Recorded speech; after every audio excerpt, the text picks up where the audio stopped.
largely focusing on Immortal for Hex. Oh, we have sound in this game, and it's nice. So I'm gonna put my headphones on.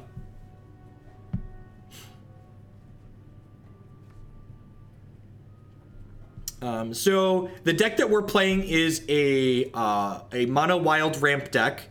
I think this hand's probably a mulligan. I think I just want a 2-drop in my opening hand a lot of the time, at least at 7. I don't want to keep a 7 without a 2-drop. And sweet, we have multiple 2-drops here.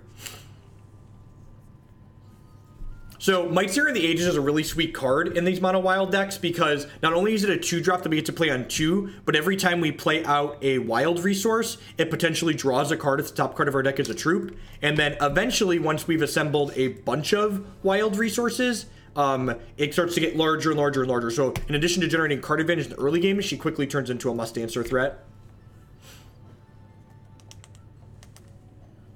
What's my opponent doing? I don't think I know what this champion does. 5 charges. Target troop you control gets 1/1 and a random boon. If you control familiar, it gets 2/2 and 2 boons instead. Interesting.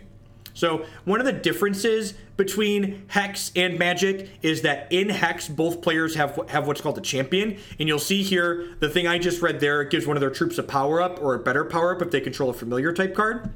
My champion here lets me give one of my troops a power-up called Momentum and lets me play an additional resource. You'll notice, importantly, that my opponent and I both have different starting health totals. So the health totals in Hex kind of are used to balance the mechanics that the champions have. And they range from 16 to 26, depending on which champion you're playing.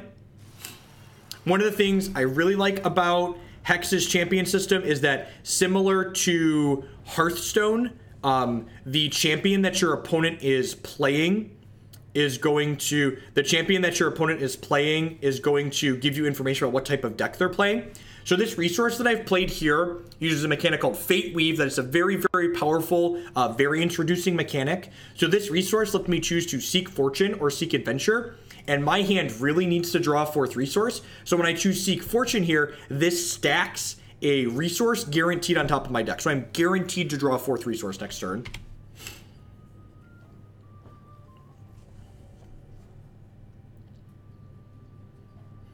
What's going on, BDP? Yeah, this the changes, especially the introduction of the Immortal ladder, definitely has me interested in playing Hex again. Oh, they're a 3-shard deck. Is this okay, so this is a familiar card. This card's a little bit weak, but it's a familiar, so this enables my opponent's champion power, so that makes sense. If my top card's a troop, we'll draw it. It was not, so it gets put randomly back into my deck. I'm gonna go ahead and play Merry Caravan out here. This card says every time we play a resource, this adds a counter to itself and then generates a random troop with cost equal to its counters. So it just creates pretty reasonable card advantage the longer it stays in play.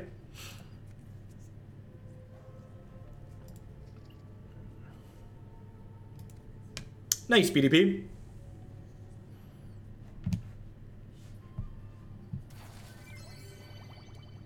Yeah, if you're someone who played Hex in the past, especially with the Immortal stuff coming back out again, it's okay. Are they a Crusader deck? This is an interesting card. Although I guess when they make this bigger, that got 2 random boons. So boons are keywords like flight and speed and swift strike. We're actually going to die pretty quickly to that. Our draw was not particularly impressive this game. Just really kind of slow out of the gates. We had this Acolyte of Shoku to gain extra resources, but our opponent was able to kill it. So we weren't really able to get any type of snowball going. I'm actually going to play this Merry Caravan out, I think, and then play this Wild Shard to get 2 1/1 blocker, or 2 1-cost blockers. If we're really lucky, one will have Flight. We are not. So they have Ruby in their deck too, so there's a good chance they could have something like Cremate to have a little bit of reach. So going to 2 here is pretty devastating. They could also have like more speed troops in their deck potentially. Is this the Hex Pro Tour? It is not. Oh, this isn't in their deck. They got it off Trial of Totems. That makes sense. What's my take on Elder Scrolls Legends? I just didn't find the Elder Scrolls Legend gameplay particularly engaging. Your other troops have plus. God, that's gross. Yeah, we're pretty dead here.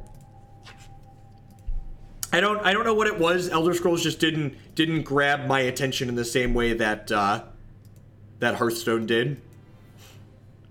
I don't really know that we have good reserve cards here. The Brosi-Buk is for control decks. Grove Warden and Rotting Chompknight are for natural lands or for destroying constants and artifacts. Robogoyle's for anti-mill.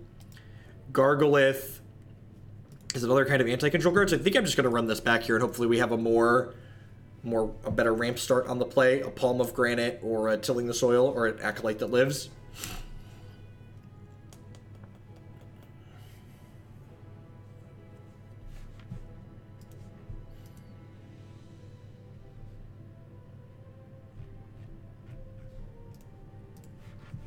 So one of the things I really like about Hex that like Hearthstone and other games don't do except for Magic is that their ladder is best of 3. So those games were like, we had a bit of a slow start, we were kind of run over because we're on the draw. I have a chance to make up for those in these post-board games. So Hex is definitely, while I like Hearthstone, I think Hearthstone definitely makes for a better, like, quick games here and there type game, as opposed to a game that I really want to, like, sit down and play for 3 or 4 hours at a crack. Whereas Hex tends to have that kind of gameplay like Magic that really sucks me in and keeps me playing for a while.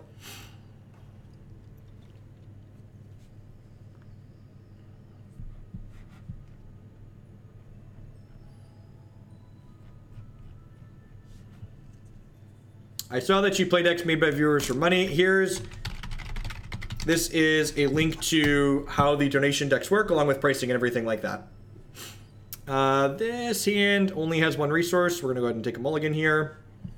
This hand only has 1 resource, but it has a ice in it. So this hand is keepable because this ice guarantees me that I hit a 2nd shard. Just the amount of hands that ice make keepable that wouldn't be keepable otherwise is quite fantastic. What's the money investment get you? So another thing that Hex does differently than a lot of these other CCGs that are popping up is Hex has a full buy, sell, trade secondary market. So the pricing on the decks is going to vary depending on kind of what's in demand a little bit, just like Magic has a secondary market. That being said, Hex has what they call their signature decks in their store that are all pretty reasonably competitive, and those are $25 to pick up. You can also pick up, there's a budget candles deck that's fairly competitive as well that you can put together for like $10. In fact, the ad that's in the corner right now is for hexprimal.com. They're kind of like the MTGO traders or Star City Games of Hex, so you can fill a shopping cart there and just be on your way, as opposed to just ripping random booster packs.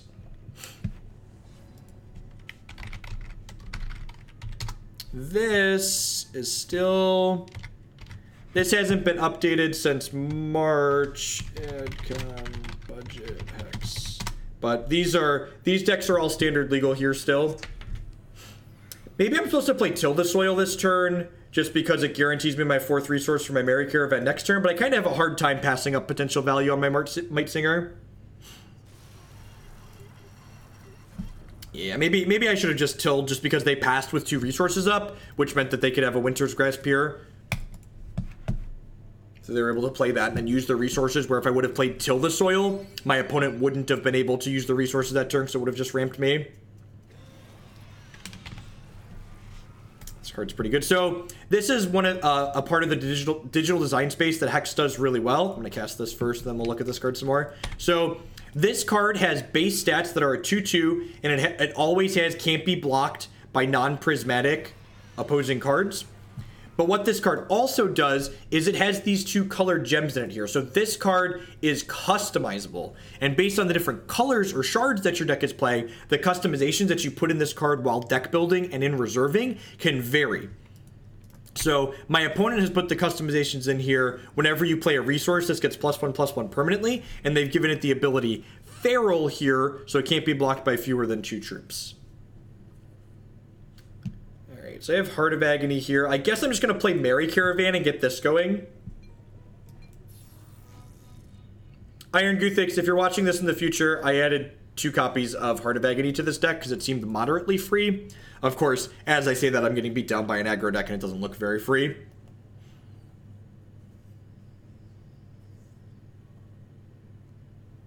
The Candles deck is also very competitive, and it's even cheaper than the Candles decks. That's even cheaper than the Signature decks, to be fair. I think we're just gonna die to these. These can't be blocked by non-prismatic cards either, right? Yeah, so that's really brutal. Yeah, our deck is not well situated to compete with these cards that can't be blocked by non-prismatic cards.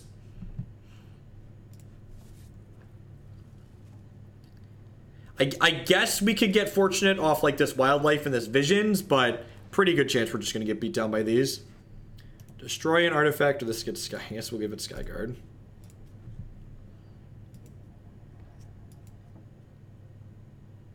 No, you won't want to be Beetle. You'll be fine. If I'm being particularly honest, most of the time that I was using Hex Charms while playing Magic, I was doing it intentionally to annoy some of the Magic players that were watching. I'm pretty able to switch back and forth. We're very dead here. I'm gonna play another match. So what kind of deck is this? This deck that we're playing is a mono wild ramp deck. Mono wild ramp deck. Oh, am I ranked 2 actually? I am actually plat 2. That's good to know.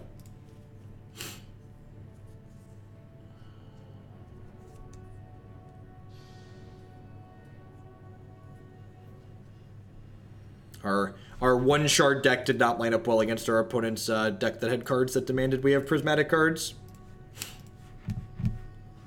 I would love to go first. Man, the opening hand fixers are not doing us a favor today. So one of the things that Hex does, because it has resources in the opening hand, this is something that it does much better than Eternal and much better than Magic Arena, is Hex has a really elegant modified opening hand algorithm to smooth out some of that resource variance that you tend to have. And what they do to smooth that out is they use a modified hypergeometric distribution to remove the 10% most resource light hands and 5% most resource dense hands that your deck could generate. So basically, everybody draws fewer no resource hands and all resource hands than you would otherwise be drawing in a game like Magic, that doesn't have any kind of digital modifier. Have a good evening, Afara. Thanks for dropping by. If this hand runs off a resource or two, or a resource into a Palm of Granite would be very good too. We got a very strong curve here. Just want to draw more resources.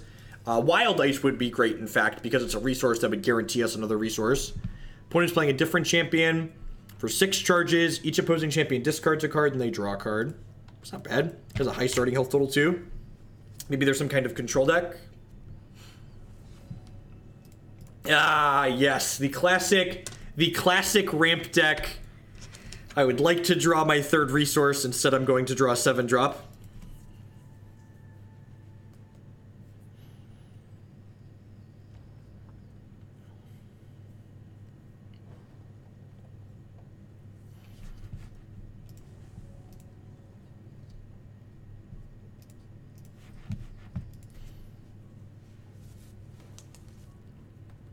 Another blood. Wonder if they have a strangle or something to kill my Mightsinger here. Nope, doesn't look like it. Come on. Ice. Wild Shard. Heart of Agony. 4-drop. Yep, sounds about right.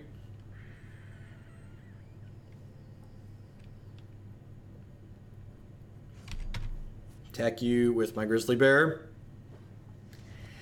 Technically, she's better than a Grizzly Bear. She has Crush, right? But without more resources, she's just a crushing Grizzly Bear. Do you think a regular Grizzly Bear should have Trample, like from a Vorthos standpoint? Is a Grizzly Bear imposing enough to trample? I feel like there's a strong argument that Grizzly Bear should trample.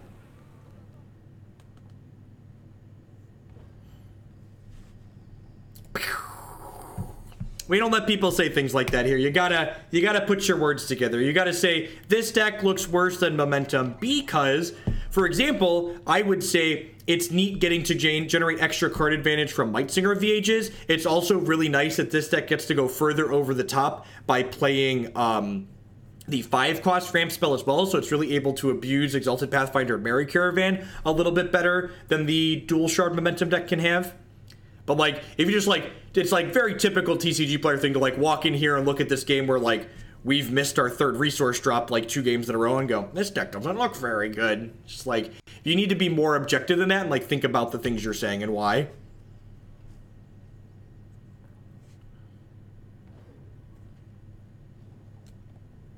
Because this deck might be worse than a momentum deck, but it's not fair or reasonable or objective to judge that based on these couple of games that we've played.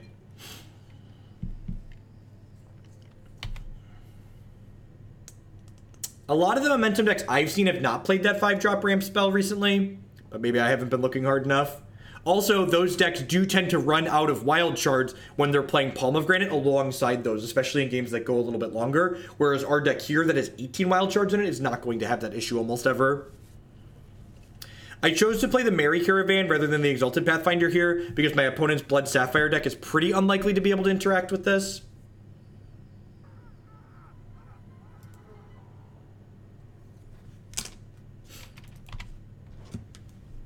So really want to draw a shard here so we can go Pathfinder, shard, trigger our Caravan. Ding. Yep, the decks in Hex pretty much follow the same deck building requirements as Magic. They're 60-card decks. They're 4x for maximum of your cards. They're 15-card sideboards. Hey, Shadow of Darkness, thank you for the bits. I appreciate that. Welcome. If they have a hero fall here, we're going to be pretty boned. Because they're going to be able to... So Hero Fall is a really powerful piece of removal that in addition to killing the troop in play, it also takes all copies of that troop out of your opponent's hand and deck. So if they Hero Fall this Pathfinder, I'm just going to concede because they're going to take these 2 Pathfinders out of our hand. Sweet. That's a Dark of Night, so that's not a Hero Fall. God bless. These Nightfalls are going to kill us pretty quickly, though. So Dark of Night, in addition to destroying a troop, it creates this Nightfall, which is a constant that damages us every turn. The start of your combat phase, if you don't control a troop, that's cute.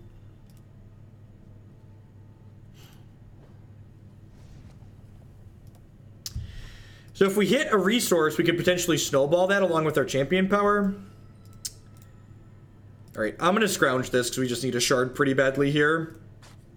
So scrounge is a mechanic that gives this some some longer game longevity or whatever you want to say. So basically this... I can exile 2 troops from my crypt, and then it lets me draw a card. So do I want to play this shard out now, or do I want to save it for when I have this Exalted Pathfinder next turn? I think I want to save it for when I have Exalted Pathfinder next turn, although that might be too slow.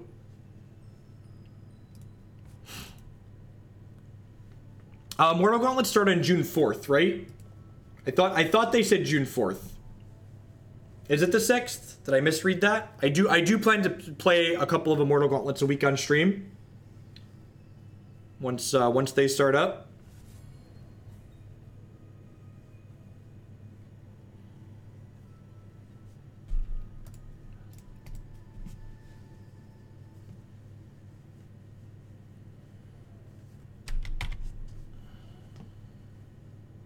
So I guess with the Promiscuous Succubus added to the board here, I'm actually not going to play the Exalted Pathfinder this turn. I'm going to go ahead and play this shard out, and then I'm going to play this Eternal Seeker, clearing the Succubi off. So when this comes into play, I get to choose a number, and then every card of the chosen number gets voided. Just going to void all the 3-drops. That being said, like, they still have these Nightfalls beating down on us here, so, like, we are going to be dead as early as 4 turns from now. Possibly 2 turns if they have a piece of removal for the Seeker and then keep beating down with the Thought Collector. I wonder if they have a way to sacrifice a troop here. They're thinking about sacrificing a troop in response. Weave into nothing. All right, we are very dead. So I don't know if their deck is controlling enough to want Brosi-Buk. I think I kind of just like our main deck plan here. They have some constants from their day whatevers, but I don't think those are worth bringing in things to destroy it. I think we would have had a much easier time that game if we just wouldn't have stumbled and fumbled in the early game. Missing our third resource drop on 3 was pretty devastating.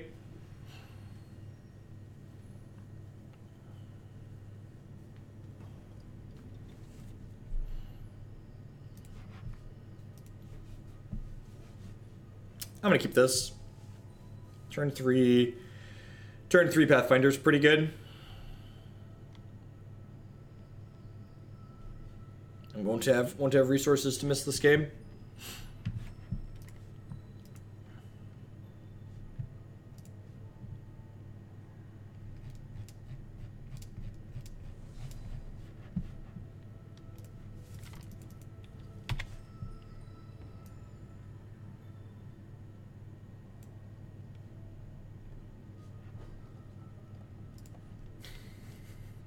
Sorry, I need to tweet for a moment.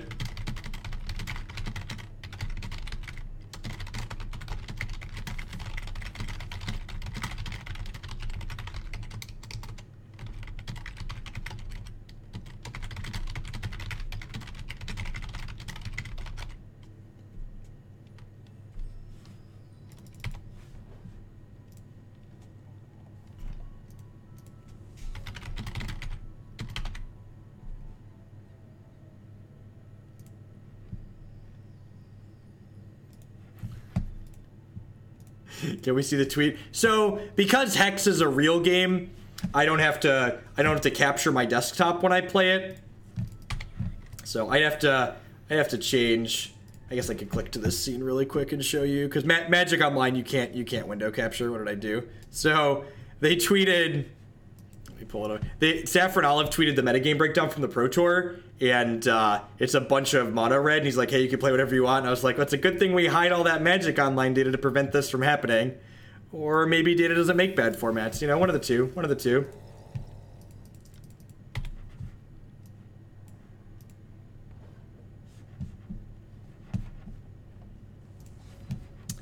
All right, sweet. So we get to play this here, which triggers this card. Yay, we drew a card. Sweet. So I get to play Acolyte of Shoku now. So waiting a turn to play the Exalted Pathfinder is probably actually better, because next turn with the Acolyte of Shoku, I'm going to ramp up to 4 resources before I play my Shard, which means on 4, I'll get to play Exalted Pathfinder and then play a Shard to immediately draw a card with it.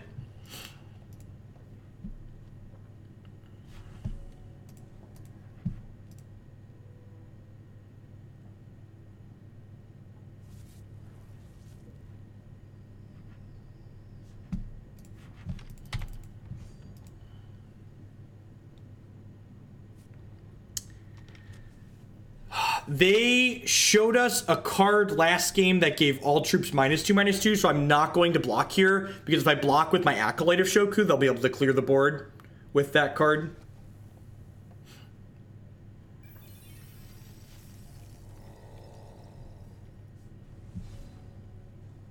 I get to play Exalted Pathfinder. If this Pathfinder lives to next turn, we are going to go absolutely batshit insane with these palms and this Verdant Rifts. Honestly, maybe you could argue I'm supposed to palm this turn just so I could, like, get my champion power and my Mightsinger going. Oh god, Mightsinger and Pathfinder both drew there. Oh yeah, give me another hit.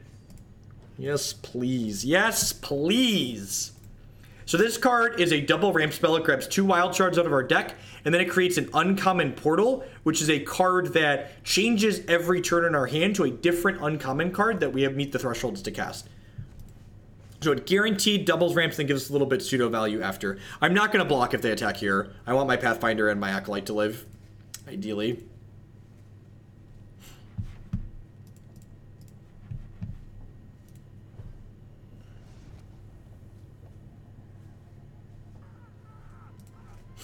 We are about to bury them in cards. It feels great. All right, so I would like to... Ooh, that's a Heart of Agony. All right, so let's play this.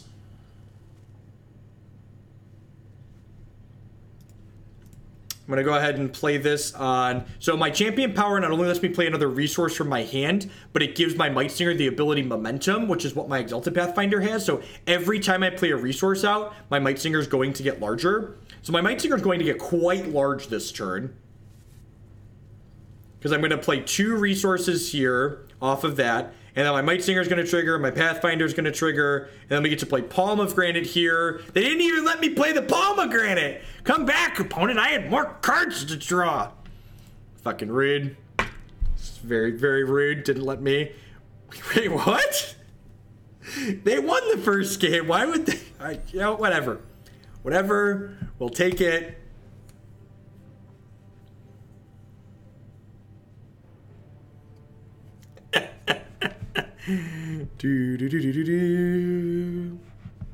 Come back, opponent! Come back! We were having fun, opponent! I'm just like, I'm not surprised that they conceded the game there, but like, it kind of surprised me that they conceded the match. Like, they were definitely behind in the game, but like, dropping the whole match is a little strange.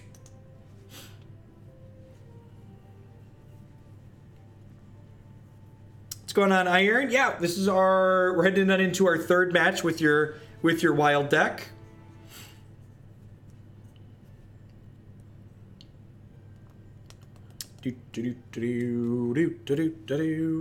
That's another thing I'm looking forward to too with the gauntlets, because the gauntlets will have a small entry fee for the immortal play. I think people will concede a little bit less and take them a touch more seriously.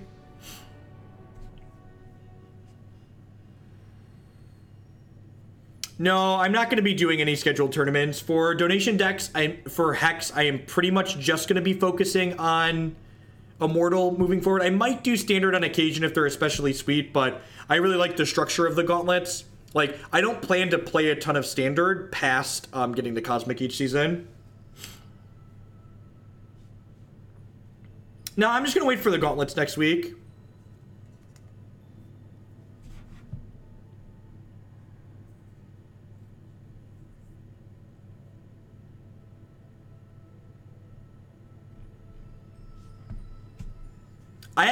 I love the new Bastion class structure. I think it's fantastic. It's just streaming. I will probably play Bashes on occasion, but like, I don't need value out of my game, right? Like, I can just play it to focusing on, should I keep this? You think this is a keep? I guess I have Palm. Yeah, I guess that's fair. I'm on the play. I'm on the play. This is a little greedy. I actually think the new Bastion class structure are fantastic. I actually played the Bash last weekend. Theon 3000 with the 2-month resubscription. Thank you very much for re-upping and welcome back. I appreciate the continued support. I just won't be streaming Bashes or Clashes because streaming events with downtime between rounds is just like miserable as a content creator. Maybe I'll think about recording just the matches and splicing them together and uploading them to YouTube after in the future, but I definitely don't plan to stream them live if I play them. I would really kind of like the battle board from the Bash, though. This is my favorite board right now, but I really kind of like the the forest one from the Bash right now.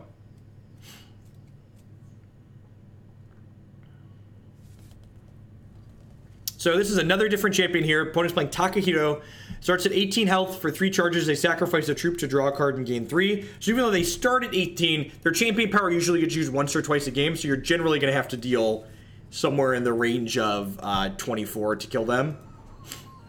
I actually am not a huge fan of the Wizard battle board. I definitely have that one, but I really like this jungle battle board, and the forest battle board's a close second to this one, and the fact that the current battle board for the Bastion Clash is like a dark, cool forest battle board is great. Is that a Root of Hatred for Ruby? It is. Another Trishard deck. Interesting.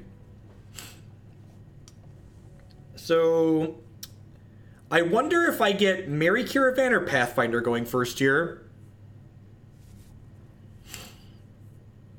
It's probably Merry Caravan. What is that?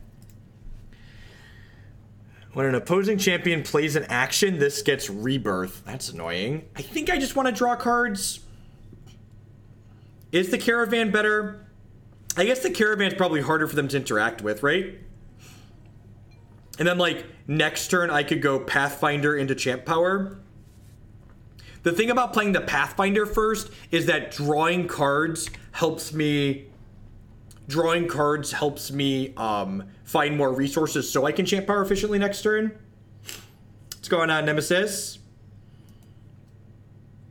You think so? Do you think I just Verdant next turn as opposed to playing the Pathfinder? I guess just like ramping up into the wildlife is pretty appealing.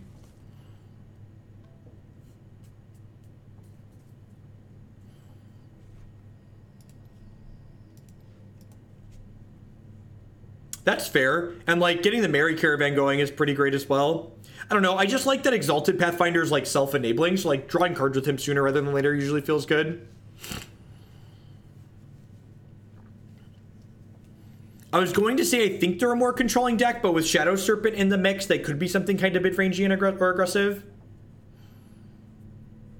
But Burgle, what if I play Pathfinder and then I draw a shard and then I Champ Power and then that shard draws a Palm of Granite and then I drew like 4 cards with the Exalted Pathfinder this turn?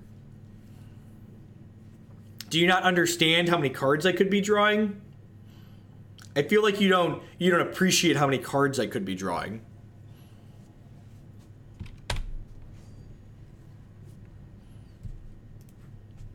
No blocks here on their 3-2 into my 0-1.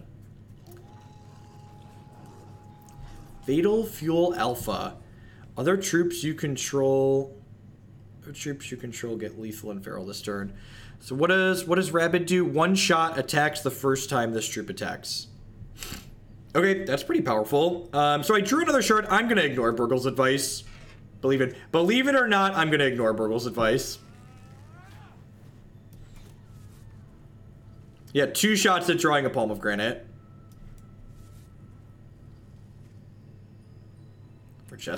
We're just very unlucky, chat. Just very unlucky. Now, because I have this Exalted Pathfinder before I have Verdant Rift, I get to just be super aggressive here.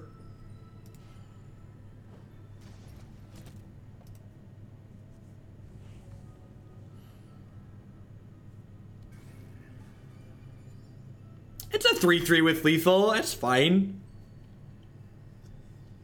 It's an expensive 3-3 with lethal. It's going to be interesting to me to see. The Hex economy is kind of fucky because the auction house is medium. It's going to be interesting to me to see how the price drops off on like Bride and some of these wells once they rotate out of standard with set 10.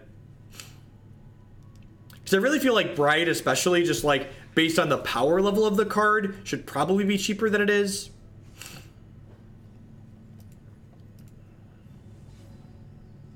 It's another Pathfinder. Well, that's pretty great.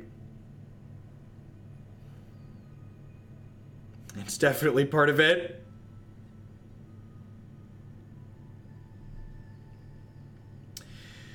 Do I just Seeker and kill this? I kind of want to just Seeker and kill this.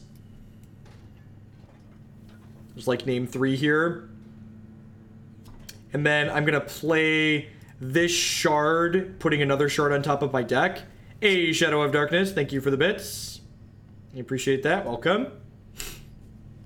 We got a Verdict, which is sweet, so we summon a Nightfall. So Verdict, for those that haven't played Hex before or haven't played recently, Verdict is a Punisher mechanic where my opponent's presented with a pair of choices, one that's a positive for me and one that's a negative for them, and they have to choose between them. The choices that are picked are pulled from a possible pool of choices that vary depending on which ones are relevant for the board state. So for instance, my opponent's never going to get the option to, say, sacrifice a troop if they don't have a troop in play. Wait, they just called the grave one of my things? Did they take my Bride? I think they just took my Bride.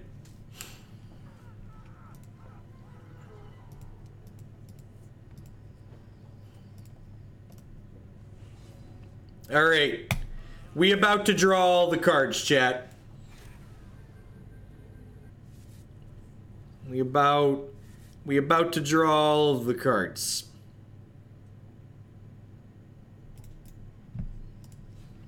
All right, I'm gonna go ahead and champ power this one.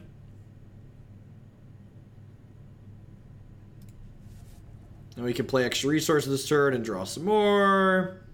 Oh, that's an Uranaz. Yeah, I'll take an Uranaz.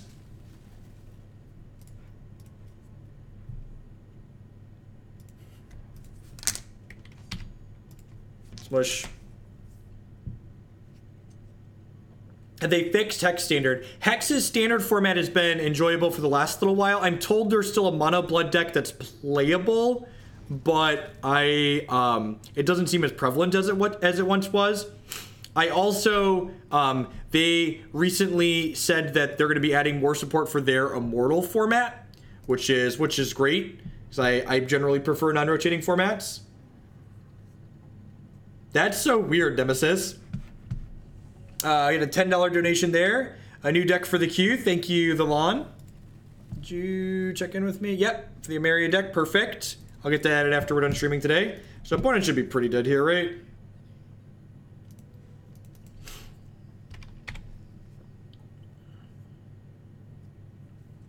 Yeah, I really feel like little things like that, like the Hearthstone card lookup where you can mouse over things that are on the screen is quite excellent for helping people learn the game. As far as things, it's hard to interface with card games that you're not familiar with when you don't know what the cards do.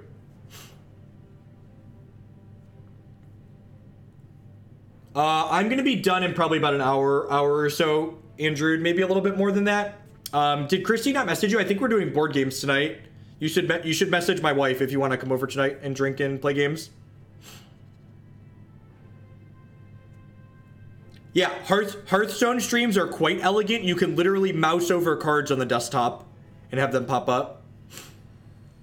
Yeah, Hex's standard format has a Sugar Rush deck that has very similar to Storm, and there's a couple of Storm variations that should be moderately competitive in Immortal.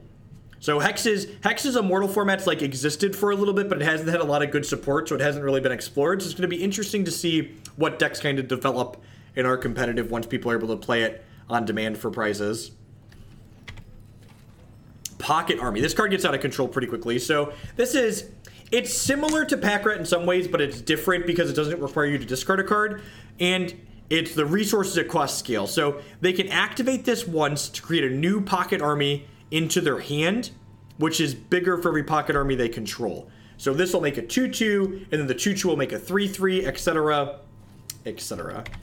So they'll have a 2/2 for 2 Pocket Army in their hand, and that 2/2 for 2 will be able to do something as well. It's kind of nice, or is more interactable than like what Pack Rat was, because only the last Pocket Army has the ability to make a new Pocket Army on it.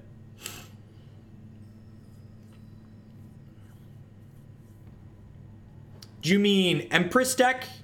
Is that what you mean by instead of Enchantress? Did you mean Empress? There is Mono Snap for Empress is actually one of the first decks I want to play. Deck is sweet. Enjoy playing that archetype a lot. I love tempo style decks like that.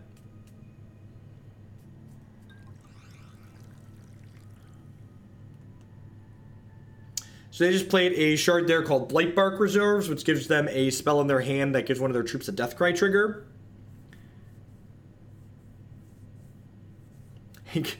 Being an adult with like an actual job that pays real money after like gimping through college on like bad paying jobs is kind of life-changing. It's like, man, there's all these things and I can actually have them if I wanted.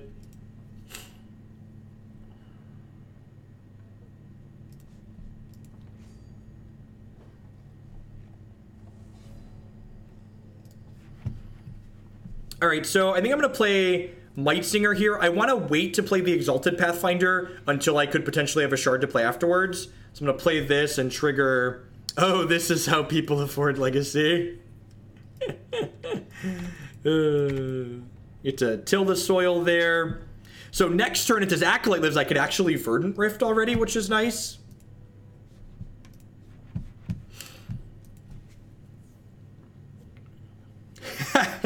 Amazon Prime is fucking great. I don't know how we got by. I don't know how the generation before mine, they must have had to go to the store a whole bunch because Amazon Prime is just super convenient.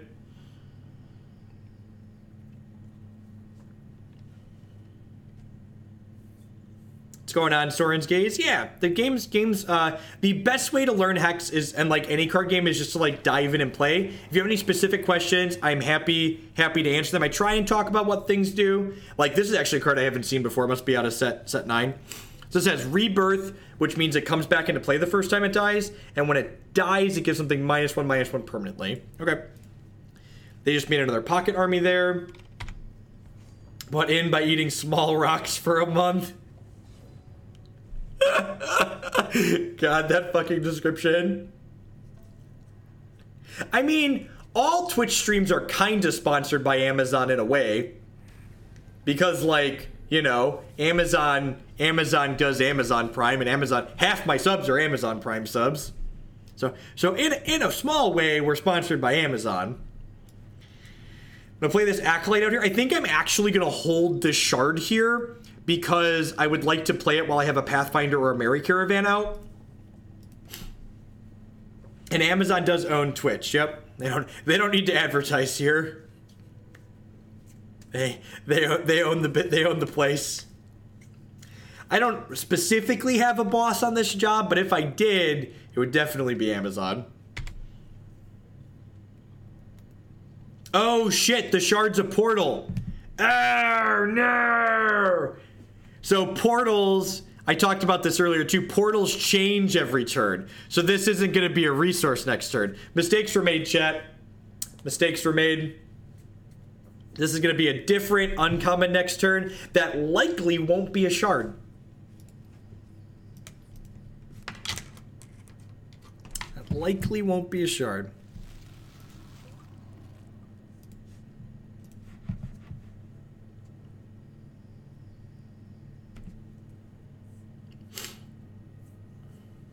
That's true, Ranting Bob.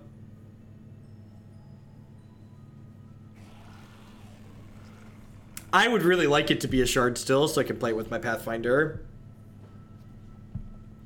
Mightsinger gets huge this turn, which is great.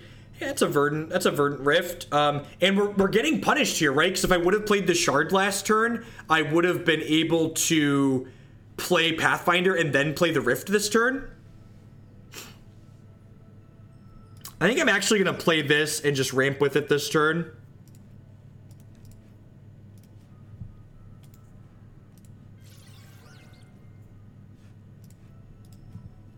So that way next turn I can go Pathfinder. Because like I can play the Merry Caravan here too. And then next turn I can go Pathfinder into Verdant Rift. Not dropped.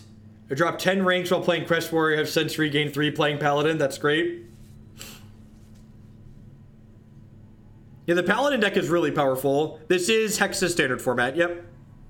The Immortal Gauntlets for Hex don't... What does this card do? Sacrifice another troop, draw a card. That card's really good. And they got to sacrifice a Rebirth troop too.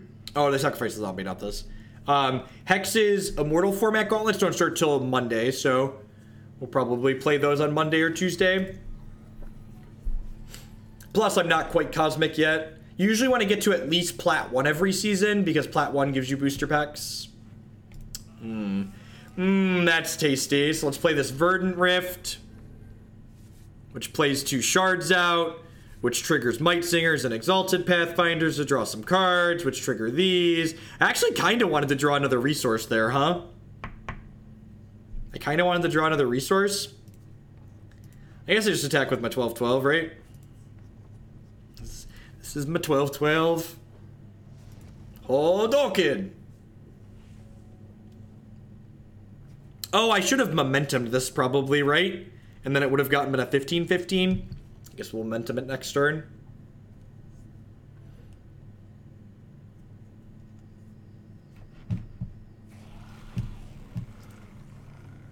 Sure, I've got a grip full of cards, but unless one of them's a massacre here, they are pretty dead. I suppose they could have a massacre. Even if they massacre, the modifier on this is permanent. Okay, they dealt with my Crush Troop. That might buy them some reprieve here. For a short bit at least.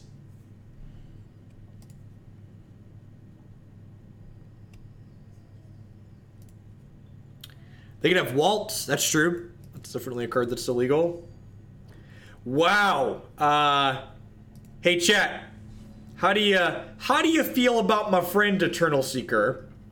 How do you feel about my friend Eternal Seeker? Woo! Look at all those 3-drops they had. That was oops. Oops, what happened to your board, opponent? What happened to your board? That's sad. Your board went away. Then we get to play this Palm, which will draw some resources.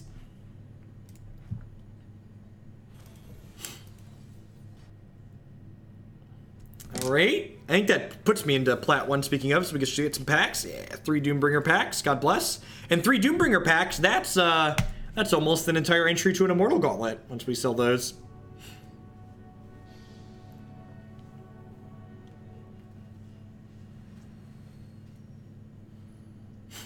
The Hex Gauntlet structure is so much more player-friendly than compared to Moto Leagues. So for people that the gauntlets predate them, how the gauntlets are structured is they're a $5 or 500 plat entry fee, and you get a booster pack for every match that you win, and you play until you have 5 wins or 3 losses, and if you get 6 wins, you get a 6th additional booster pack. So if you go 3 and 3 in one of the gauntlets, you basically break even, which is great. Yeah, opponent's got a 100 and something card deck here, so we're not quite into Cosmic yet, so getting paired down into lower ranked players that have less than ideal fundamental TCG skills still. One of the changes I do like how they changed their ladder is that I like that the ladder doesn't knock you back down into silver after your Cosmic. I like that it only puts you back into plat. Sorry for the spam. Don't they have an option for 50 bits, only 1 or 100? You're fine, a Shadow of Darkness. Thank you for the Kappa heads.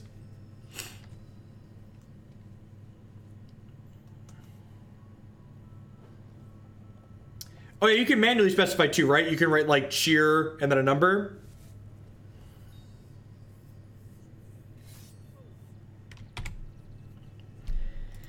Yeah, it looks like the opponent is just like, hey, Thumbfish, thanks for the bits.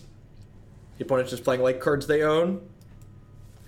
So we're gonna play this resource out, which triggers this, and hey, look, we had a troop. And then we're gonna play Palm of Granite, which gives me a shard for next turn and plays one this turn.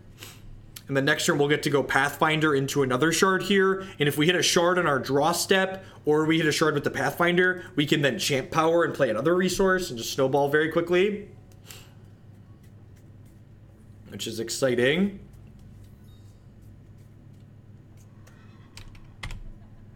Thanks everyone for hanging out through the Hex content today. I appreciate it. While Hex is not going to eclipse Magic ever again, because Magic is essentially my full-time job these days, I do plan to stream Hex.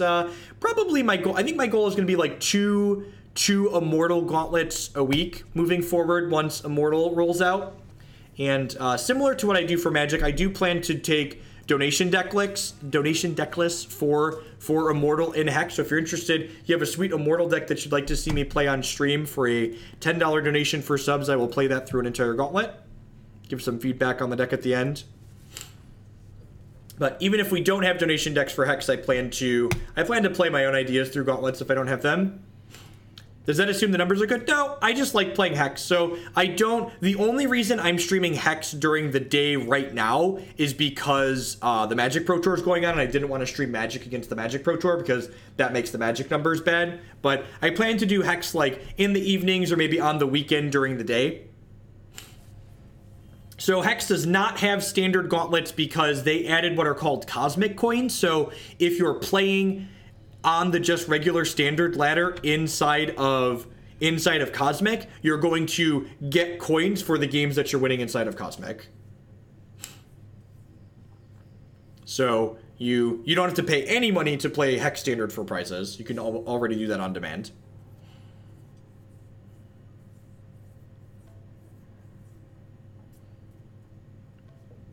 It's actually kind of funny, Bob, I've been doing some Hearthstone content, right? And because the Hearthstone market is so saturated, it's so difficult to break into, the Hearthstone numbers are very comparable to the numbers that my Hex content get on my same channel, just because there's so much Hearthstone content out there that people can already consume.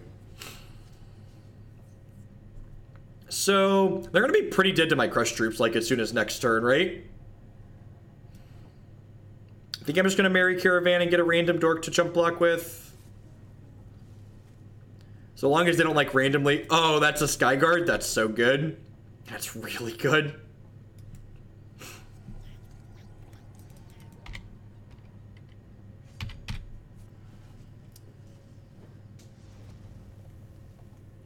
So these cards have Crush, too, so they're going to be able to just kind of mow on over whatever my opponent's able to put into play here. Ooh, are we dead? We're pretty close to dead. This will have flight. So they attack us for 8 here, so they're going to come up a little bit short.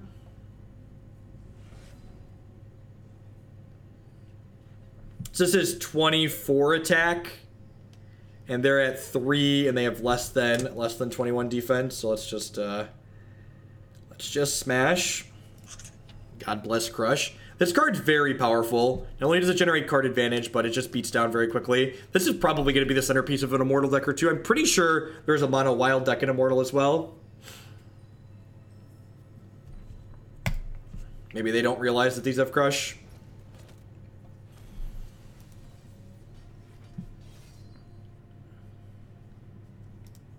And again, not 100% sure what this opponent is doing. They're kind of just playing like pile of cards they own, so we're just going to sideboard. Our main deck is, we're just not going to reserve here. Our main deck is pretty proactive, so I don't really want to dilute that. I just want to try and run them over with what we have going on.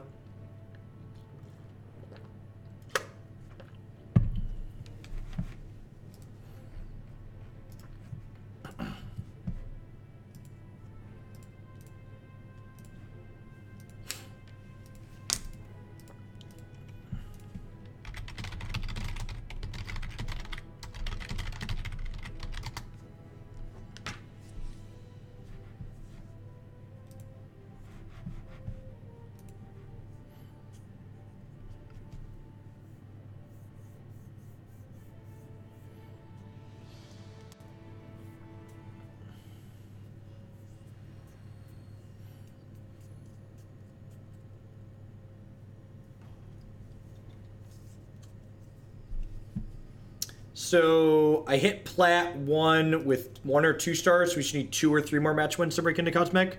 Hopefully we can just run them off with this Mono Wild deck here. This hand's great, and again, like, this hand just really wants to, like, draw another resource here, so this Wild Ice is going to get to go ahead and guarantee that I hit my 4th resource, which is great. Well, I guess if I draw a shard for the turn... Okay, we did not. And Exalted Pathfinder is actually a great draw.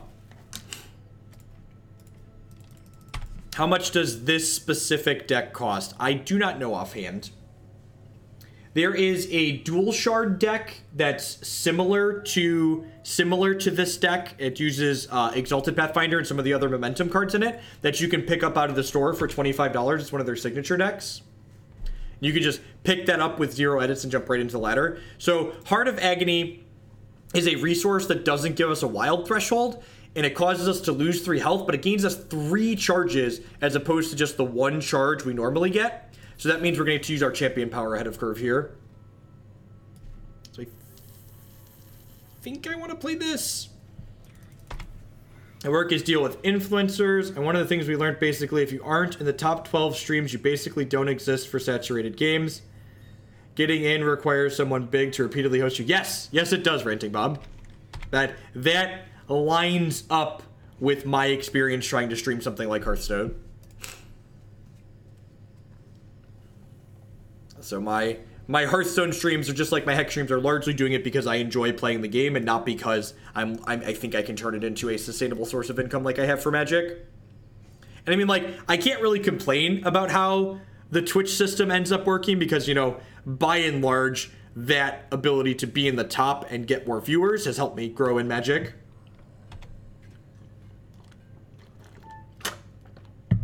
Oh, look, I needed that link. Thank you. I need that link for later. Also, Fred, thank you for implementing the numbers on your page. I appreciate that. These things are fucking huge. Am I chump blocking this yet? I think I'm gonna take a hit this turn.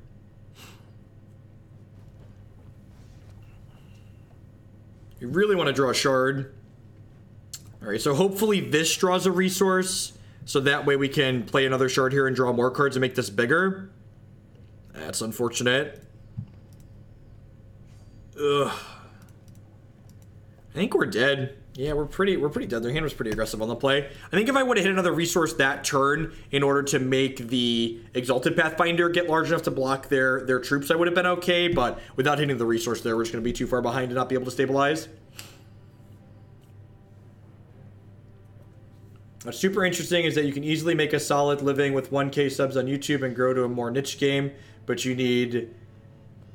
With 1K subs on Twitch and grow into a more niche game, but you need 250K subs to really hit the same kind of income on YouTube. Yeah, definitely. Like, my YouTube is... Actually, so the content I make is actually kind of unique on YouTube. So the way the YouTube algorithm works is it favors content that's longer by default. So just like the streams that I'm making that I'm then uploading to YouTube kind of get favored and optimized by what YouTube's looking to do because it keeps viewers engaged for longer portions of time. So my YouTube revenue, I feel like, actually isn't that unreasonable, especially compared to the volume of subscribers that I have on YouTube. Like, and especially in relation to, like, the amount of effort that I put into my YouTube, I feel like it makes an okay amount. The effort that goes into my YouTube is basically me hitting stop and start recording, plus me formatting video descriptions for 5 minutes, for, 2 to 3 minutes of video afterwards. Yep. It's a Heart of Agony.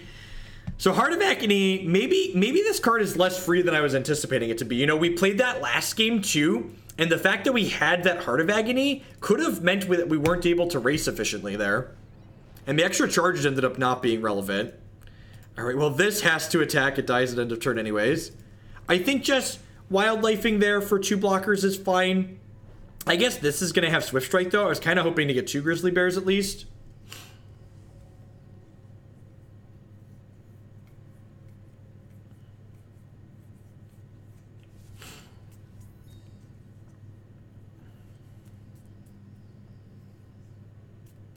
We're actually not in that great of a spot here. Our cards are not really lining up well. We're kind of having what I like to refer to as ramp deck problems. And this is definitely what cost us the first match we played with this deck. Like,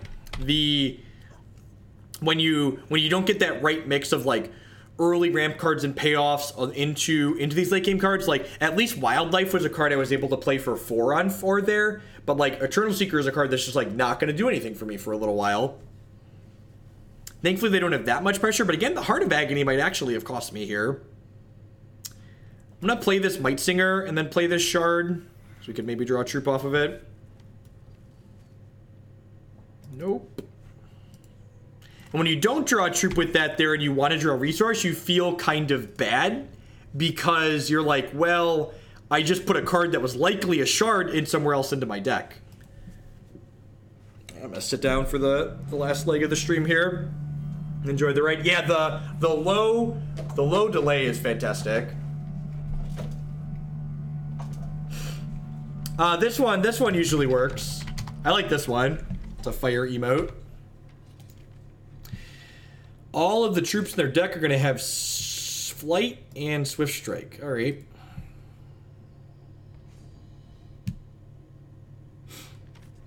And, like, because I played the Heart of Agony 2, I'm, like, 2 thresholds off of this. I thought the hearts would be free, so I added 2 of them, but that really might have been a misassessment. God damn it.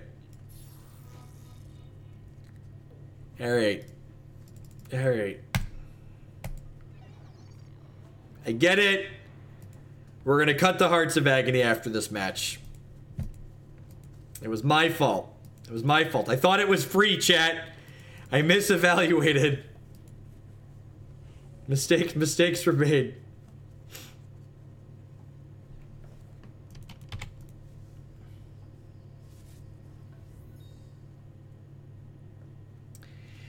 Because the hero power doesn't really accomplish anything, I feel like. This is going to go on there. Yep, we're just going to kill us in the air.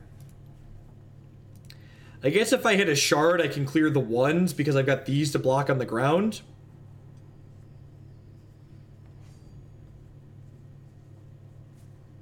I'm going to go 6 here. And I would be at 12 if I hadn't drawn 2 Hearts of Agony.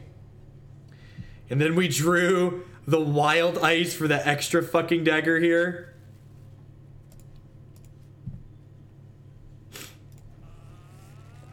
Just like if that had been a non-slow shard, we'd have been able to play Seeker. If they don't have reach, we could stabilize it to here, but it seems pretty unlikely. You know, plays elementals this turn 2 if they really wanted. Yep.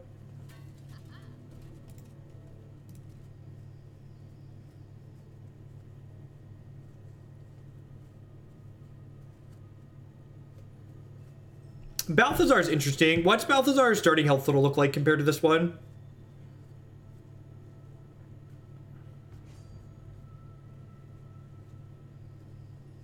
Are we dead?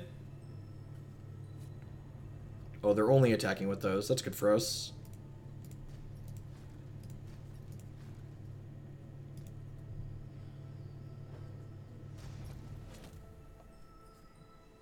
Shard.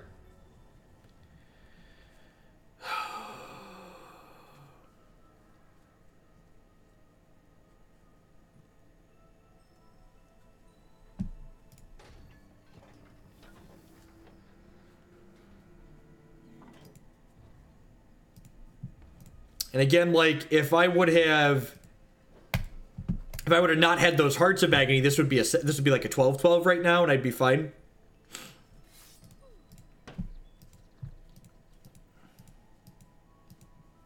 Yeah, the audio in the game is quite good.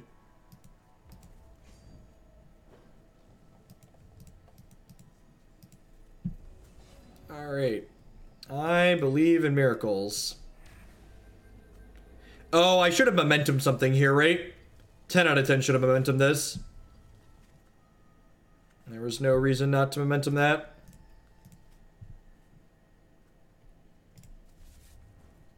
It's actually a really big deal. This thing could have been fucking huge by now. It would have been 7/7 larger. Looks like we're still dead.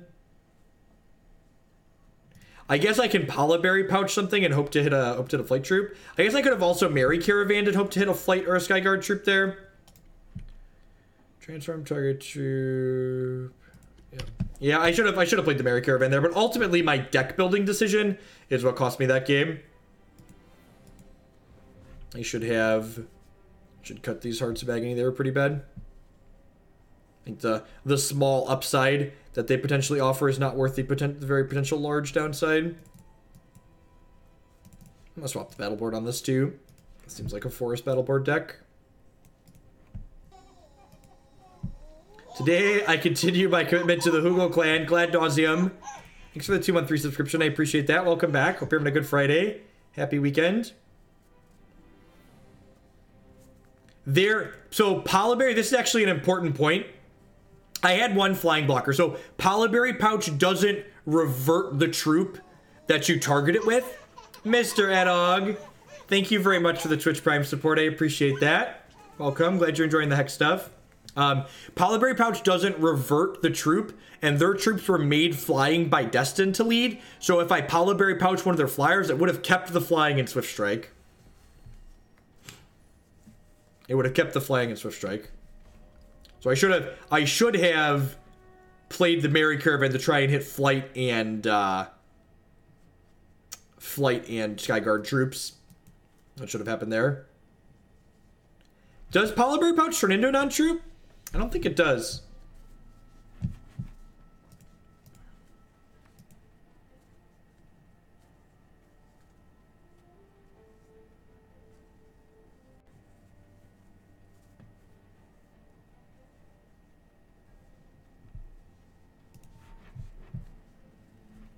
It seems fine.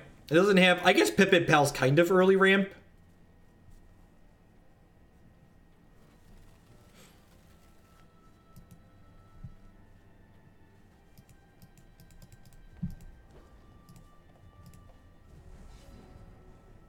So many of these boards look so great.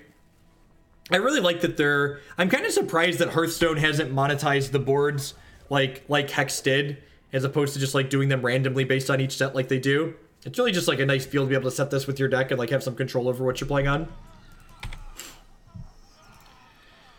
Well, so much for that. This Merry Caravan should be very good against a blood deck if they're going to get grindy, except if Demented Whisper mills me out, of course. Demented Whispers is really... I like a lot of Hex's card designs quite a bit, but Demented Whispers is a pretty shitty card design.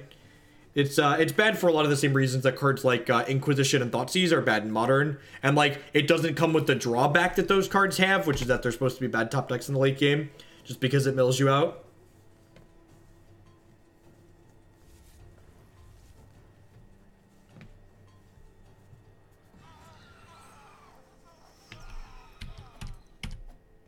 I'm just going to concede the match and play another one. I have no desire to play against Demented Whispers. Card's just very frustrating. So what Demented Whispers does, and the reason why it's so frustrating, is that so it uses the Escalate mechanic, which in and of itself isn't very terrible. But what it does is it makes you discard a card and then bury the top 3 cards of your deck, and then it escalates, so it does both of those things even more. So the second time you play it, like their second one there, was going to make me discard 2 cards and bury 6 cards, and then the third one is discard 3 cards and bury 9 cards. So it just snowballs itself as you draw more of them. And then the fact that it buries cards off your opponent's deck means into mid to late game, it's going to actually just mill them out, because when you play the third or fourth one, it's burying a significant amount of cards. So it's like good for disruption in the early game and then wins in the late game. Yeah.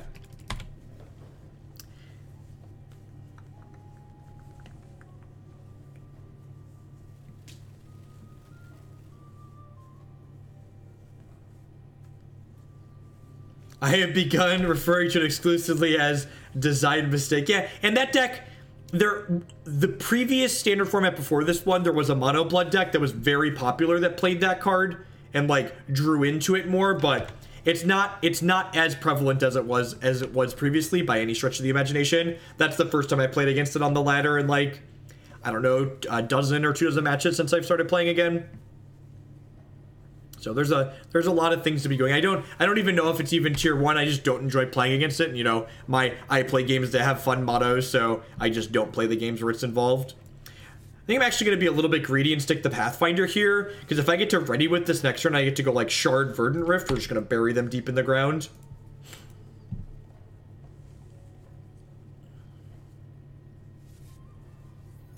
And like, and that's another upside to like them supporting Immortal more, is like when there's something in Standard that I don't really enjoy playing with or against, I like have another format that I can play.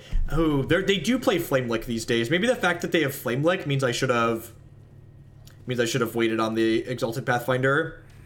Yeah, it's probably the case. I will take a cantrip for later.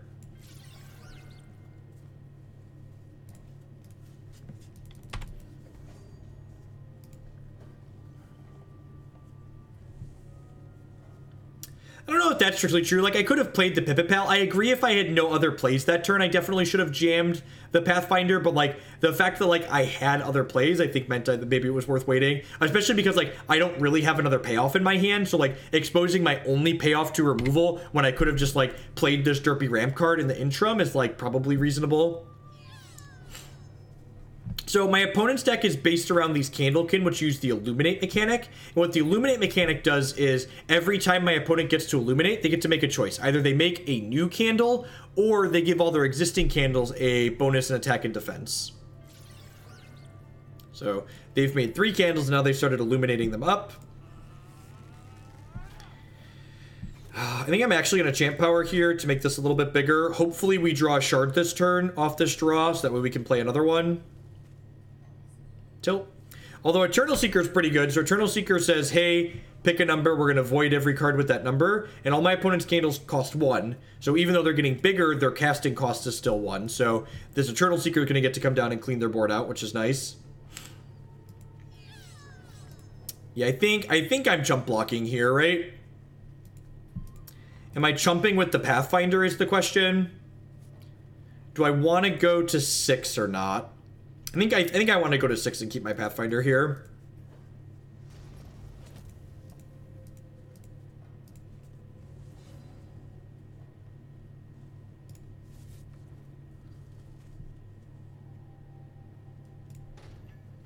We do stand in danger of getting like burned out by Flamelicks and Cremates by going to 6, but I think keeping my Pathfinder in the short term is good, because it'll allow me to close the game very quickly, especially in conjunction with like this Verdant Rift. So my opponent's Runic Candescence here, this actually gives me information about what my opponent has in hand. The Runic cards go off to the side in kind of the stasis state until they draw a resource. So this tells me that one of my opponent's 3 cards is guaranteed a resource. If they have some reach here, we could get burned out.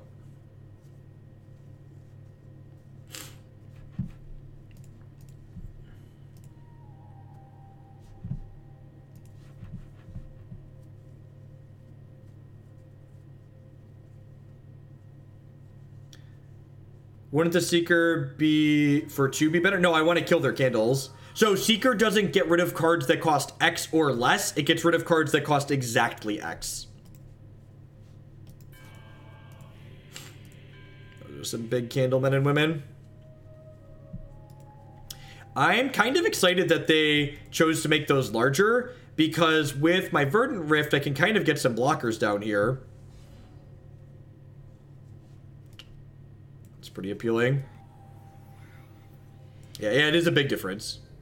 X or less would be correct today. It's already pretty good as is. X or less would be super busted. All right, well, let's champ power here and then play this Palm of Granite. Kind of going off here. I haven't played a shard yet for my turn either. They're going to keep drawing me cards. So I get to play this.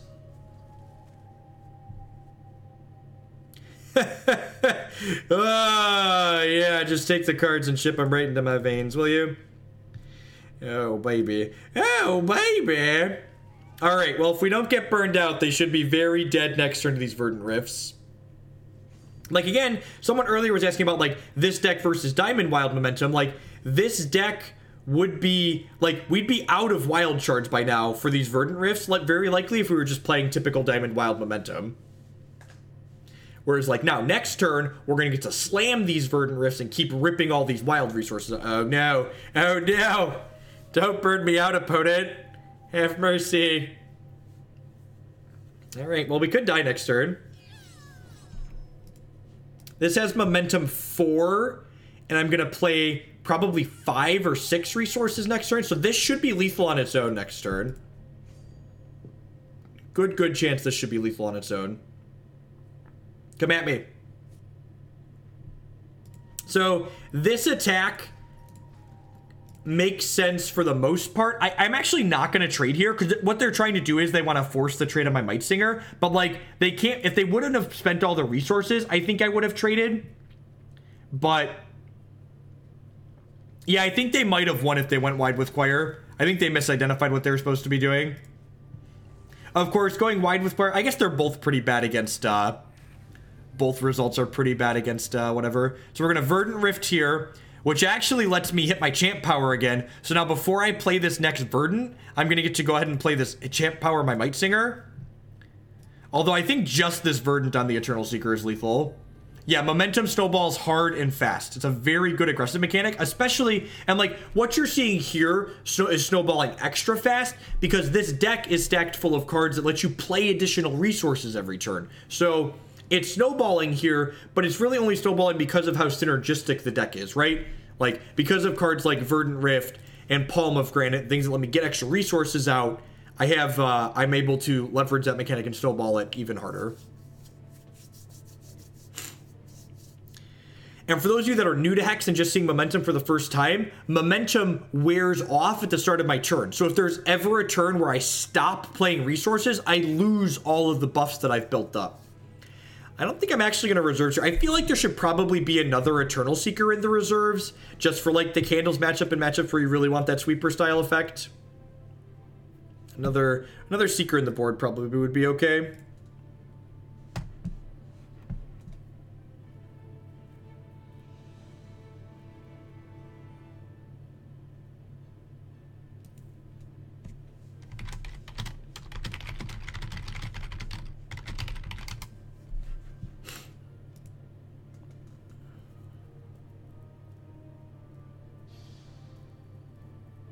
Oh, you're just short a Seeker. That makes sense. That makes sense.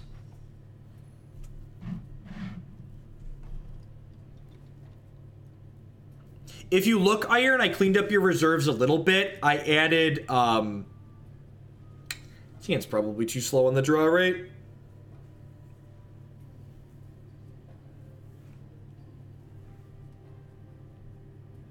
Yeah, they just want a 2-drop on the draw. This hand is very good if we draw another resource, so I'm going to take the risk with this one. I added some Brosi-Buks to your sideboard for the control matchup. I think you probably have too many cards for destroying artifacts and constants in the reserves. Like, there's like 6 cards that all hose artifacts and constants. Especially when we have like Seeker in the main deck that can also do that.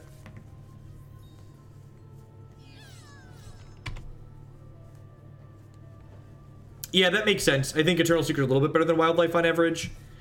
So I'm going to go ahead and till the soil here as opposed to playing Acolyte of Shoku, because turn 3 is the turn my opponent can play Flame Lick for the first time. So like giving them a good Flame Lick target here is not something I want to do.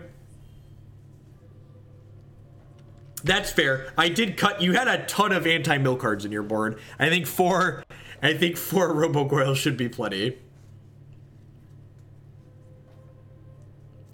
So next turn, we can play Palm, play the resource, play Acolyte, which actually puts us in a position to play Eternal Seeker as early as turn 4, which is nice.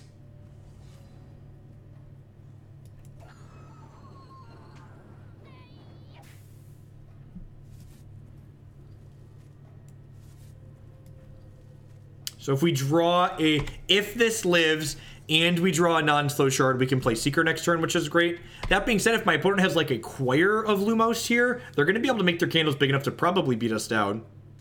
They've illuminated 1, 2, 3, and this will be 4 times. So if they have a Choir, they can play it this turn.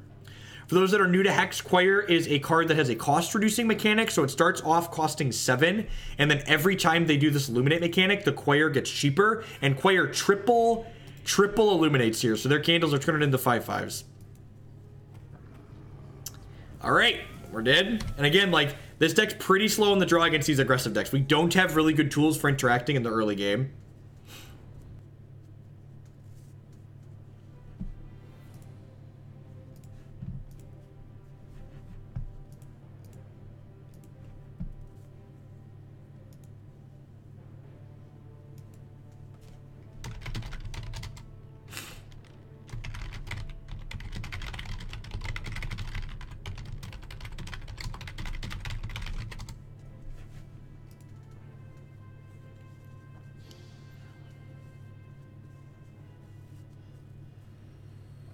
Yeah, I mean, like, we're playing a deck that doesn't have a ton of interactive elements, especially in the early game. Like, our first real interaction are those Eternal Seekers. So, like, getting run over by an aggressive deck that's kind of punishing, like, our moping around, you know, doesn't surprise me.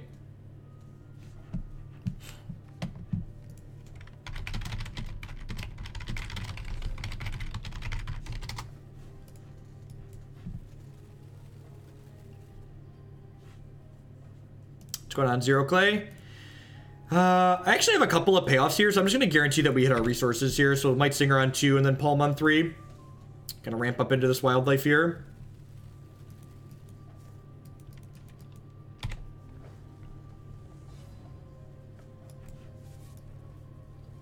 What's going on, Hacky? Howdy, howdy. Happy Friday, TGIF.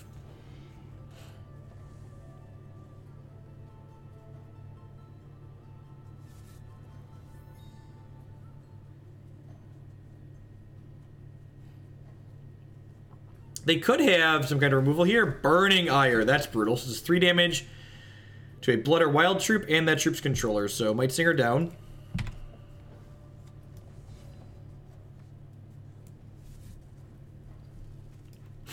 It's a good thing that there's no Dismember in Hex. Dismember is a fucked up, poorly designed card.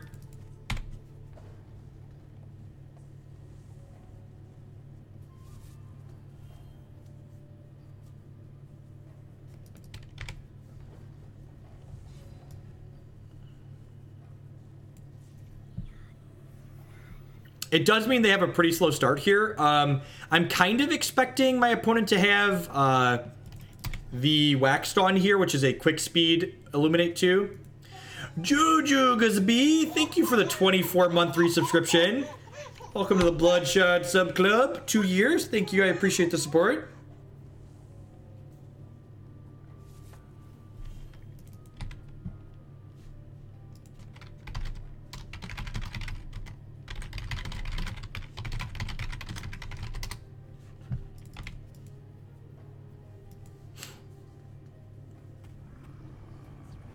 Alright, I killed that. I guess I could Wildlife for 3 this turn. I think this is a pretty free block.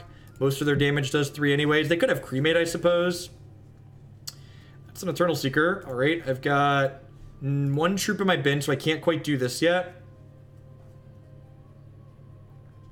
I'm definitely doing this. Do I want to just... I think I want to just do this too. This way my opponent can't kill either of these. They have to kill both of these to keep me off the Seeker next turn. I just want to, like, pretty much guarantee that I can Seeker next turn.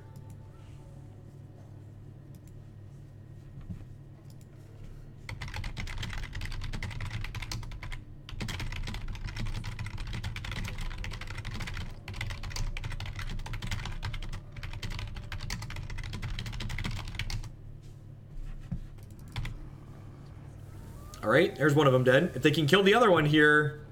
And again, I'm going to take the block here because I think it's pretty free. I think Cremate's likely not in against our deck, especially if they have Burning.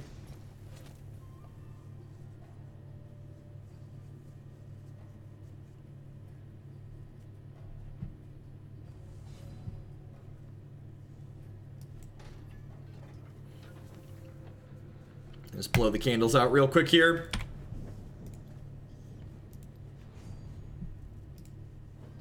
Yeah, even if they have another Waxstone, though, I definitely just want to, like, keep their board clean. Ruby's favor to kill my Eternal Seeker. This feels like overboarding. Like, the Seeker being flying as the 5/5 is, like, whatever. Like, clearing your board is the important part of it. Hey, what's going on, Nox? Howdy, howdy.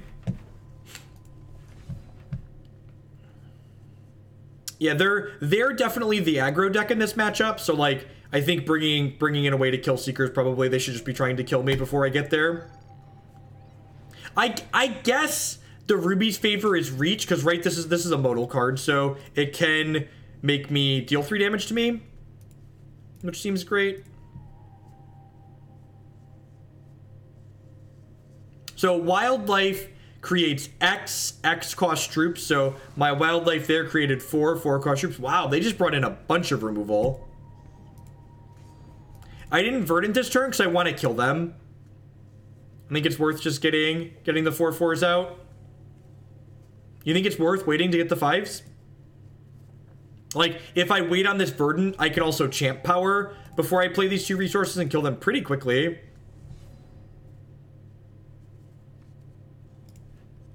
Also, like, I'm a goddamn professional, and the second Wildlife is on top of my deck, so.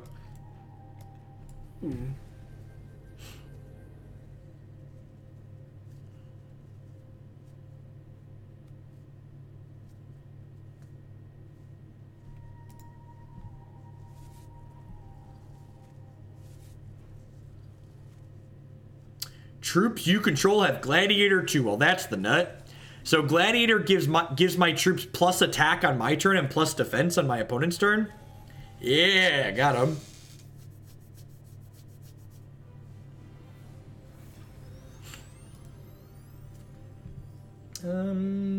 Let's play one more. I'm gonna throw a 4th Eternal Seeker in the 75. We'll play one more before we wrap up for the day. Still not. Wasn't sure how long we were streaming for. I'm still feeling a little bit sick, so I don't want to overdo it. Might take a nap. It's the nice thing about the kids being somewhere else during the day. I can actually take a nap if I get done early.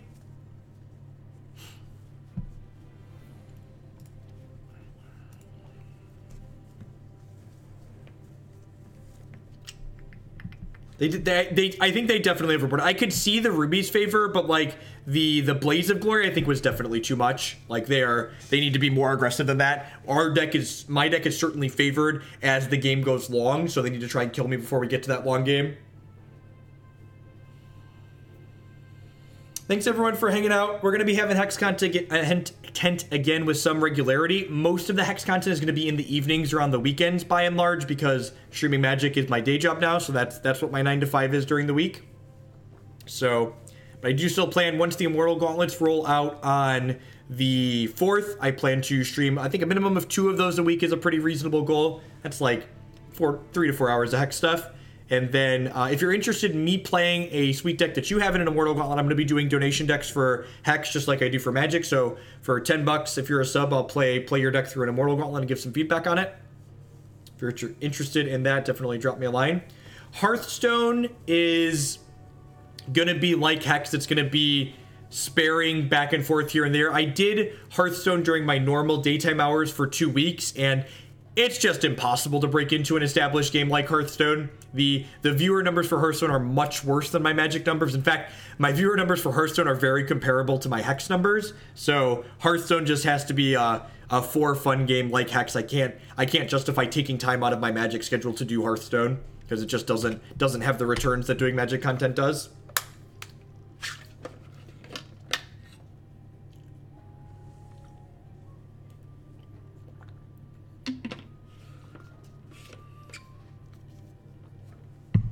The blood matchup's probably okay if they don't get Demented Whispers going early. If you get Whispers going early, you're just going to get milled out of the game.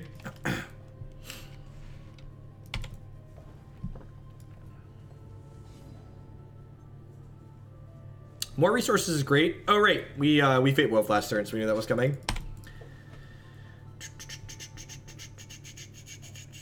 That's too mature for Twitch. Get out. I like Hex, and I like Hearthstone, but I like Magic too, and Magic, you know, it's literally pays the bills now. So, God bless it. I'm very fortunate to be able to say that and do that. I think if they Whispers me here, we bin the Eternal Seeker. Nope, no Whisper. Sweet. We get to go Shard Caravan this turn, and if we run off another Shard, we can go... Yeah, that's what... Our setup here is just insane. We get to go Caravan here, and then next turn we get to go second Caravan, play a resource, and then the following turn we slam this Verdant Rift and just go super fucking wide. Because again, this card, every time you play a resource while it's out, you add a counter to it, and then you get a random troop with the number of counters on it. So we're going to make 1s, and then 2s, and then 3s, and then lots of fun. Have a Phantom. Have a Daybreak. I mean, to be fair, Nemesis, I feel like Hex has always been kind of close-chested with like what they're doing in terms of development stuff. We find out about it pretty much as soon as it happens. I think it took them far too long to get the Immortal Gauntlets going, but at this point, I'm just glad that they're here. I hope at some time very soon we get an updated deck editor. And I hope in the short long term, is that a real thing? I hope whatever their next major improvement to Hex is, it better fucking be a better auction house, because I think a lot of Hex's problems in from its current economy standpoint stem from the lack of the auction house being improved. So I'm going to play the resource first, and then I'm going to hit my Strider with my champ power, and then I'm going to Verdant Rift here in order to momentum. The deck building is kind of minor overall. The only real improvement I want to deck building is an import from text, but like the auction house being as poor as it is leads to the cost of Hex decks being higher than it needs to be. Their champ power for 6 charges lets them draw 2 cards and lose 4 life. Yeah, if the deck editor could simply import from text, I could ignore the deck editor and just use a text editor. Yes. Yep. Oh, he gets to target another troop. Sweet. That is exactly correct. Just an import and export from text is such a simple thing that it really should have. All right. So if they massacre us, I'll be a little bit sad, but like with double Caravan going, massacre is just kind of like a shrug. We'll move on.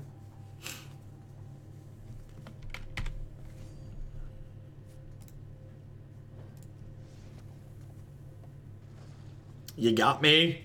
Oh no. How will I ever recover?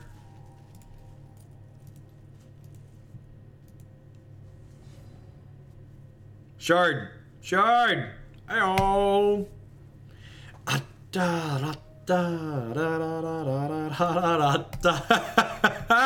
Valor, my Dreamweaver Ancient. Yes, please. So Dreamweaver Ancient is a card that makes more value. That says whenever it hits my opponent for damage, we get to create a random wild troop with cost equal to the damage we dealt. The fuck does this do? Revert and transform another target card you control. Oh, look at that. So that's going to transform this thing into something bigger, and it gets rid of the penalty on it. I think I left it somewhere. That was a fortunate series of events. Nice blood deck, opponent. Nice blood deck. Uh-oh. I spoke too soon, chat. Bride is scary. Don't bride me. No. So Bride says, whenever one of my troops dies, my opponent gets to take control of it.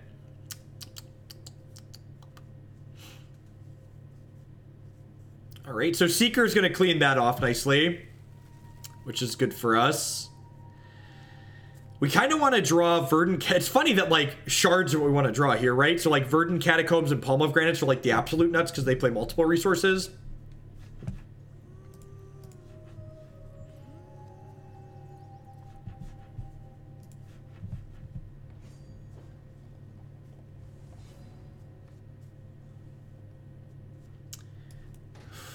Do I keep saying Verdant Catacombs? I probably keep saying Verdant Catacombs. I forgot to make a Dreadling. Just gonna give them the business here. They wanted to pay a bunch of health to, down to 3.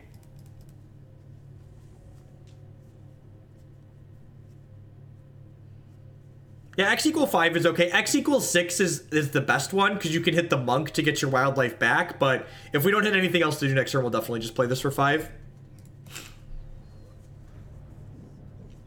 And you can see here, that's the Hero Fall card I was talking about earlier. Not only did it kill my Seeker in play, but it pulled all the extra Seekers out of my deck. Joke's on you, opponent. I didn't want those Seekers in my deck. I want to draw shards. Good chance they're dead here. Yeah, they're dead. Dead on board.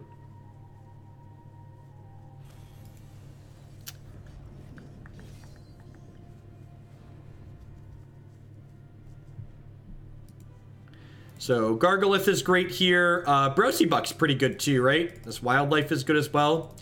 I'm going to trim these tilling the soils and these Pippit Pals because they're just kind of mediocre. It's like trim a little bit of my ramp. I guess trimming the last Seeker is probably fine because of Hero Fall. Yeah, let's do that. I don't know that they're a Dark Heart yet. If we see Dark Hearts, I might bring in Rotting Chompknights for game 3.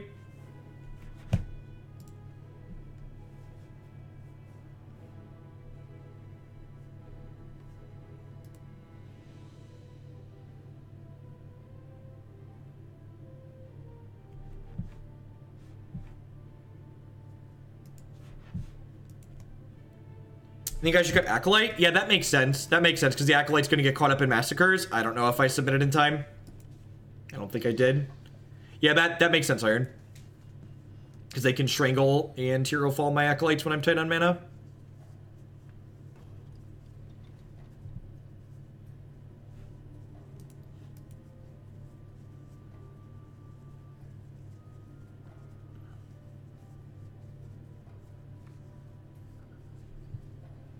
This hand's great.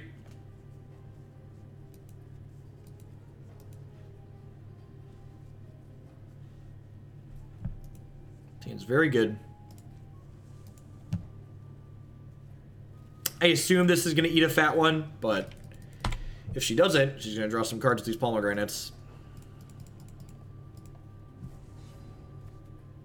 Ooh, that's a good one, yeah. That's a good one, yeah. Maybe I'm supposed to leave in all the Seekers just because Bride of the Damned is just that fucked against us. Bride's a pretty tough card for us to beat a lot of the time, I think. That's cute. That's a card that hurts Merry Caravan a little bit. Now we have double Caravan again. That's so good. Pretty sure we just prioritize getting Caravan going in this matchup as opposed to the Pathfinder, just because like the long-lasting card advantage from the Caravan is important.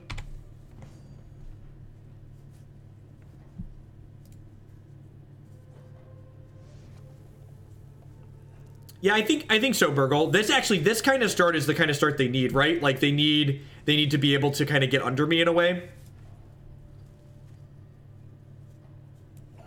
What's going on, Chunky Booty? You're actually catching us right at the end here today. This is Hex TCG. It's a fully digital card game that's similar to Magic in a lot of ways, but also has a number of distinct differences. I'm actually going to offer this trade here, just because at this point I don't want to get run down by this card. I cut the Pippit Pals. I trimmed one Seeker just because, like, getting 7-drops caught in your hand and getting Hero Fall feels really bad.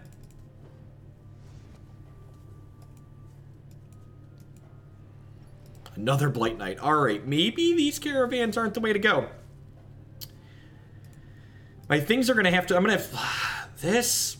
I think I'm still supposed to do this. I think I'm still supposed to... Maybe... Although I guess I can do this, and now I can Seeker as early as next turn, which is nice. They have a Massacre. That's good to know. I guess I'm actually going to play this Acolyte out here. Or I guess I'm probably Seekering on 2. So yeah, I'm not going to play this. I'm probably going to Seeker for 2. Just clean their board out here.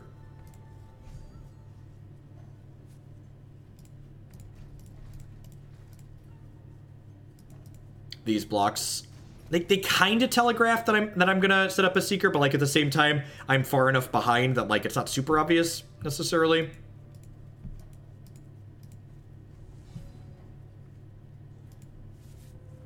All right, so I get to Seeker here for 2.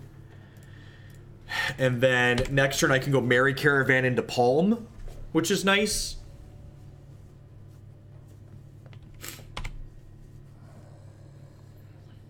Okay. Choices. They might actually take my Palm here. Took the Merry Caravan. Okay, so now I go Pathfinder into Palm. Wow, their hand seems really bad, huh?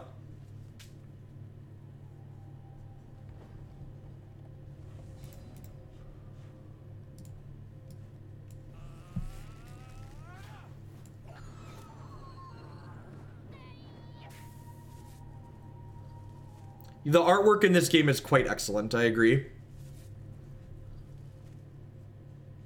Ooh, that's a good draw. So Gargalith is a modal card. So while it's in play, it's a 7/8 for 8 that gives all of our other troops spell shield. But I can pay 2 and reveal this from my hand to give a single troop +1/+1 in spell shield 1 time. So we're probably going to bury them in the ground now. I don't give a shit about that. Enjoy your whispers. Nice card.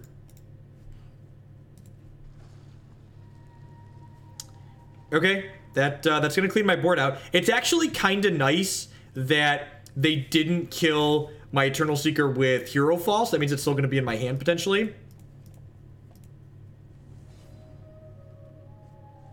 That's a Wildlife for 10. Alright, well, let's do this.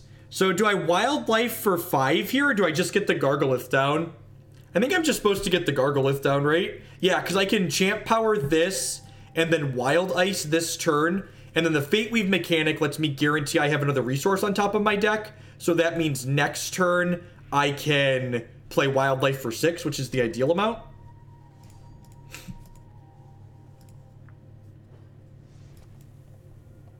It is not the best upside, you're not wrong.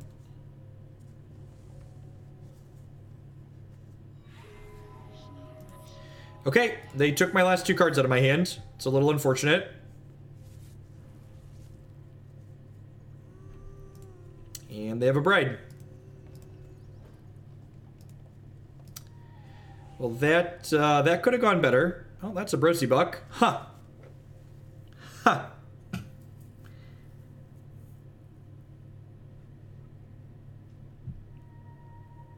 I start by offering these trades, right? They're obligated to trade this, right? Are they dead? They might be dead, right? Hold on, I'm counting. So if they block here, they take 7, 13, 14, 15, and I can make 3 Dreadlings, right? That's lethal. 3 Dreadlings is lethal. Right? Block 7, take 7, 13, 15, yeah. So this Acolyte, in addition to ramping us, can pay 3 to make these Dreadling troops that attack with speed, and they die at end of turn. Alright, smash face. Rawr, mono wild better than mono blood. Ah, the cry of my people.